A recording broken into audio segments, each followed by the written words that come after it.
Today, we're going to talk about how to do a high-fat, ketogenic, carnivore, low-carb, high-fat diet with or without a gallbladder.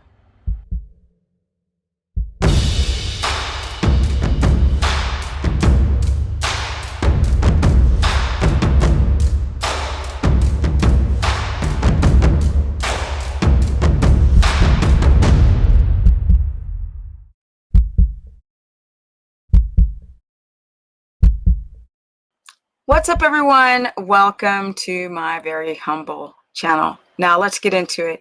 I did a video a few days ago about the gallbladder, and you guys went berserko because I made this statement that most people have some type of gallbladder issue underlying. They don't even know it.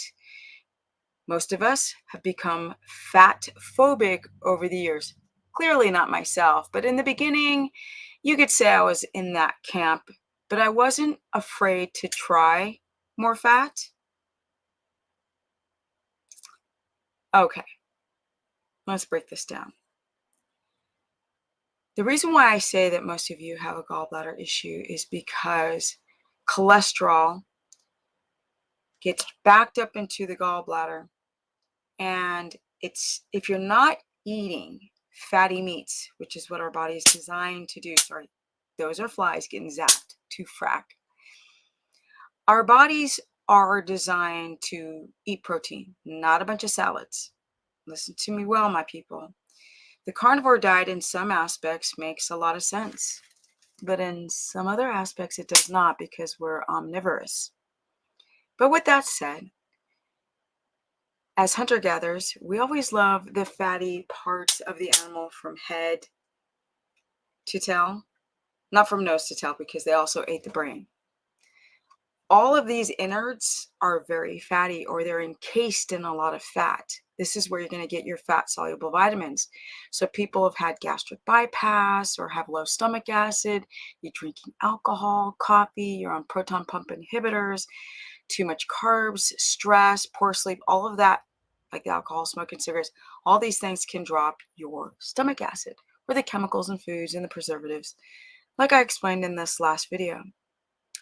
The problem is that, number one, you guys do not know how to keep your stomach acid balance. Yesterday, I released a video about sodium and potassium and magnesium to help produce hydrochloric acids. But with that said, if you're consuming fat and you have low stomach acid, you're dehydrated, you're estrogen dominant, you got a shite load of stress, cholesterol begins to back up into the gallbladder and it becomes thick like molasses. I know. When that thickness, because you're not eating enough fat, that's why it begins to clog up and form stones. A lot of doctors cannot see on a scan, a CT scan, or on a ultrasound. They can't see it on an ultrasound. Sometimes they cannot see the sludge forming. And the more you do not eat fat, bile is not being released.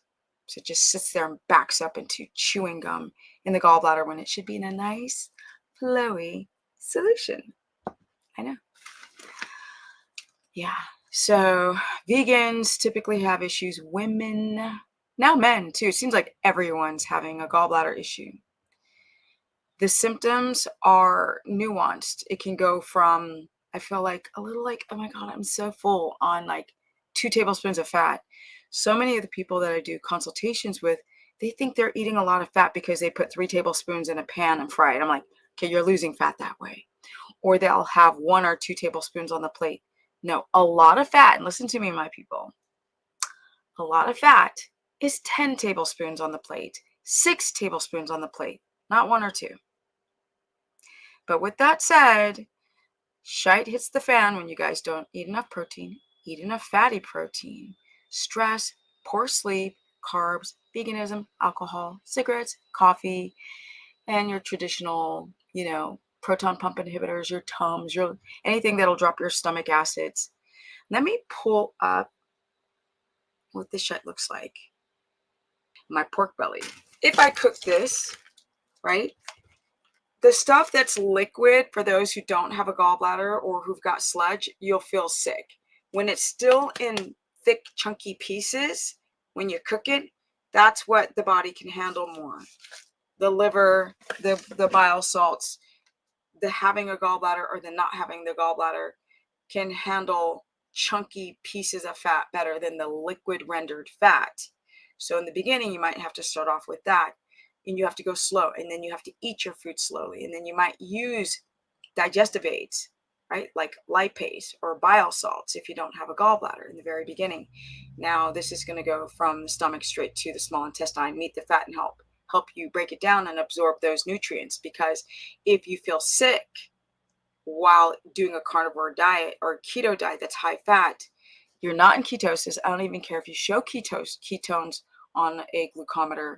You are not able to break down that fat and use it, which means you're not able to break down ketones and use them. Use them. That's the operative word or phrase. I hope this helps. Yes. Sometimes I'll have people do fatty chunks of meat with like a really high quality olive oil, avocado oil, or coconut oil until the body starts finding that reservoir within the hepatic duct system to hold the fats if you do not have a gallbladder. So you might have to do supplementation for this short term. You might have to do milk thistle to support the liver, so you are making the freaking bile salts. You can't have low liver enzymes and expect your body to eat a bunch of fat without a gallbladder. So make sure your liver, your kidneys, and your pancreas are running well when you don't have a gallbladder. And if you have a gallbladder, save it, my people. Take care of it, massage it, get the digestive enzyme support, potentially do a flush. I hope this video helps. People are really asking me about the gallbladder after the video I produced a few days ago. Most of you have a gallbladder issue. I'm sorry you do. If you think that 3 tablespoons of fat is a lot, you are sorely mistaken. It's eating a whole package of butter and feeling amazing. I can eat 5 packages. I'm looking down and up at the camera. I can eat 5 packages of butter and feel nothing. Just like, I'm a little full, not like meat, but I'm good. I don't need any more. If you feel nauseous, right side pain, greasy stool, shoulder blade, pale stool, an aversion to fat, middle of the stomach pain, bloated on any fat, something's wrong.